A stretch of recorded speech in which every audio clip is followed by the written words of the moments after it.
Assalamualaikum warahmatullahi wabarakatuh. Perkenalkan, nama saya Nabila Auliana Febrianti, NPM 1910303093 dari semester 3 Prodi S1 Pendidikan IPA Universitas Tidar. Nah, pada video kali ini saya akan menjelaskan mengenai lembar kegiatan peserta didik menggunakan pendekatan inquiry. Nah, pada lembar kegiatan peserta didik ini menggunakan materi pokok pembelajaran yaitu rangkaian listrik yang telah diberikan pada kelas 9 semester 1. Nah, sebelumnya apa sih pendekatan inquiry atau model pembelajaran inquiry itu?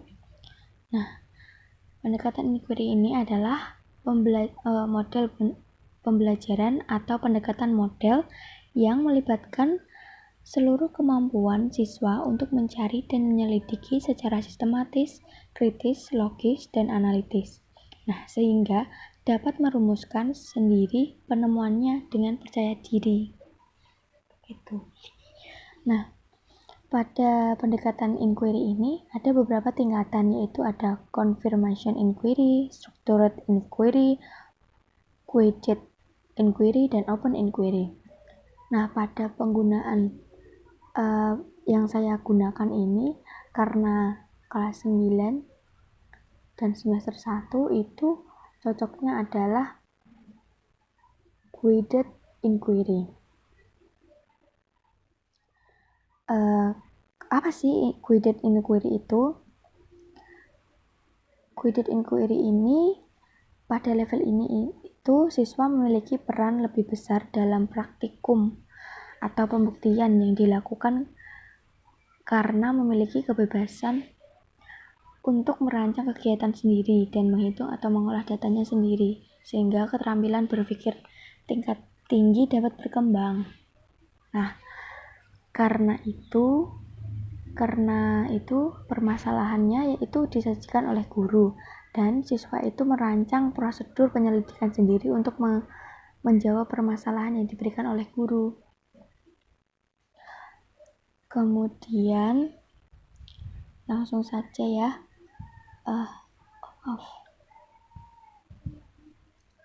Pada lembar ini kalian dapat menuliskan anggota dan kompetensi intinya adalah kompetensi yang keempat, konkret dengan menggunakan mengurai, merangkai, memodifikasi, dan membuat. Ranah abstraknya dengan menulis, membaca, menghitung, menggambar, dan mengarang sesuai dengan apa yang dipelajari di sekolah dan sumber lain yang sama dengan sudut pandang.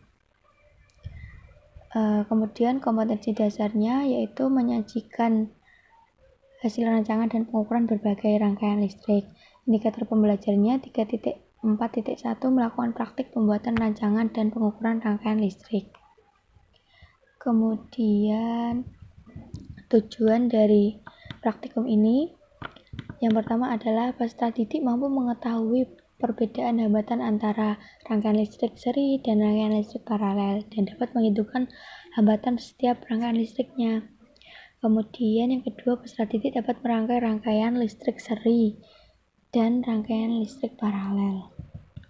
Ada juga materi atau teori yang saya berikan di sini untuk membantu mempermudah kegiatan praktikumnya nanti.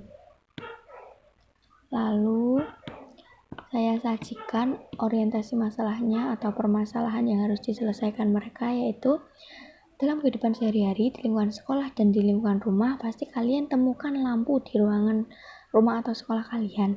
Nah, apa kalian tahu jenis rangkaian listrik yang digunakan seperti apa? Dan apa kalian tahu besar hambatan yang ada pada rangkaian listrik tersebut?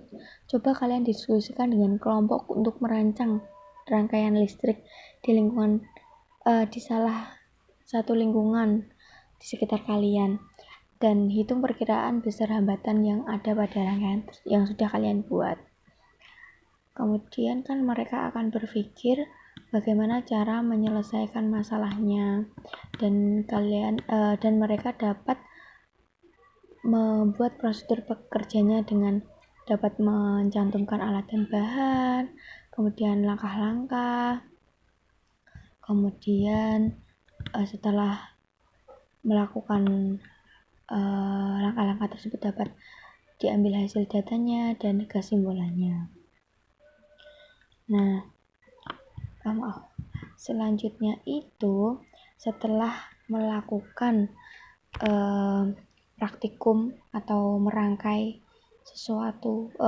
rangkaian listrik sesuai dengan permasalahan yang ada, di sini dicantumkan evaluasi kelompok. Jadi evaluasi ini adalah bertujuan untuk mengetahui seberapa paham kelompok tersebut setelah melakukan kegiatan ini. Nah, di sini evaluasinya yaitu setelah merangkai dan melakukan praktik dalam menyelesaikan permasalahan yang diberikan oleh guru, jawablah pertanyaan di bawah ini. Nah, yang pertama, sebut dan jelaskan jenis rangkaian listrik. Jenis rangkaian listriknya itu apa saja, disebutkan dan dijelaskan masing-masingnya. Kemudian berikan contoh rangkaian listriknya pada kehidupan sehari-hari.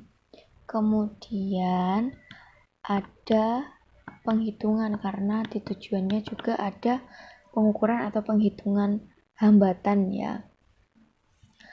Nah, disajikan gambar dengan hambatan-hambatan yang sudah dicantumkan.